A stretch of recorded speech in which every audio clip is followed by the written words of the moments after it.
जब दोंगे आए समझावई लागी सासू समझावई लागी हो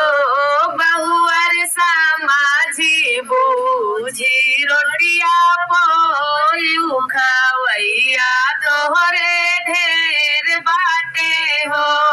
बहुअर समाजी बूझी रोटिया पोयू खवैया तोहरे ढेर बाटे हो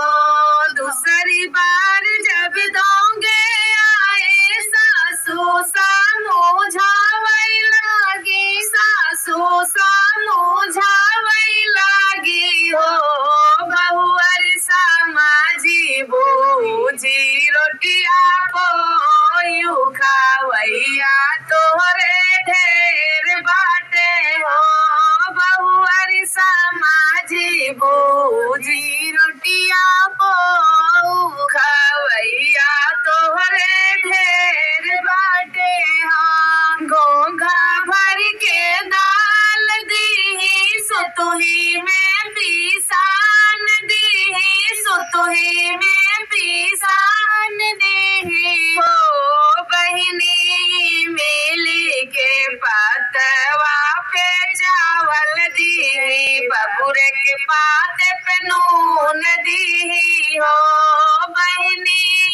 मिली के पतवा पे चावल दीही बबुरे के पात पे नून दीही हो बहुअर समाजी बूझी रोटिया पोयू खवैया तोहरे ढेर बाटे हो बीसन थी मन से धो बाटे बीसन थी मेहरारू बाटे बीसन थी मेहरारू बाटे हो लड़काया ने गिनती बाटे हारे के हर वाहवा बाटे हारे के हर वाहवा बाटे ननदी के कालेवना बाटे ननदी के कालेवना बाटे गोदी में गादेला बाटे गोदी में गादेला बाटे हो बहुअर समाजी बूझी रोटिया पोयू खवैया तोहरे ढेर बाटे हो बहुअर समाजी बूझी रोटिया पोयू खवैया तोहरे ढेर बाटे हो राम रसोइया बनैया ए टाटी बेवड़ा गैया ए टाटी बेवड़ा गैया हो सासू तनी मोरा मुड़वा धामा कैदा परस के खियाई ले तू सासू तनी हमारी दे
बचन जब बहुअर सोनी आचार अपन खोल दी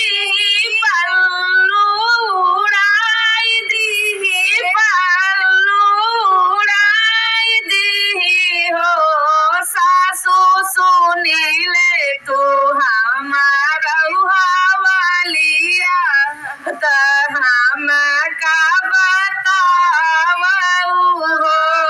सासू सुनी ले तू नैहर कई हवालिया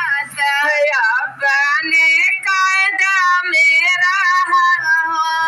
ठेकेदार के बिटिया आई दरोगा कई बहिनिया आई दरोगा कई बहिनिया आई ठेकेदार कई बिटिया आई दरोगा कई बहिनिया आई हो सासू पढ़ल पंडित कई बात ही आई हम तो हो से चालाक आई हो सासू पढ़ल पंडित कई बात ही आई तो हो से चालाक आई हो सासू यस धनवंते कई बात ही आई तो हो से चालाक आई हो सासू अब अपन अकील लगाऊ तू त परस के खियाई देनु हो सासू अब अपन बुधिया लगाऊ तू त परस के खियाई देनु हो सासू परस के खियाई देनु हो सासू अब काहे बाहर भीतर नाचै लागू मोर कपार पीटै लागू लोटा बर्तन फोड़ै लागू सासू अब अपन अकील लगावत बनई के खियाई दे त परस के खियाई द काले होना बिटिया के ढा